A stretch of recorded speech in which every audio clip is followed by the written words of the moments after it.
فتوے لکھتے تھے. داؤد علیہ السلام پیغمبر بنے تو انہوں نے کہا بس آپ آمد تیمم برخاست، اصل آدمی آیا، ہمارے فتووں کی کوئی ضرورت نہیں، خدا کا پیغمبر آیا.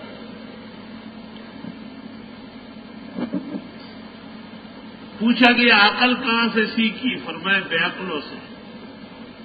جو کام وہ کرتے تھے ان سے بچتا ہوں تو عقل مند بن گیا.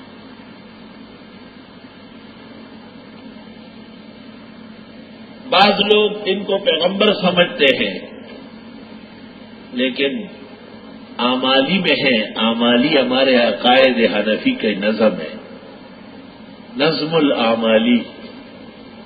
اس میں ہے وذوالقرنین لم یعرف نبیا کذل لقمان فاحذر عن جدالی. ذوالقرنین و لقمان پیغمبر نہیں ہے، اس میں فضول بحث نہ کرو. اور یہ قاعدہ ہے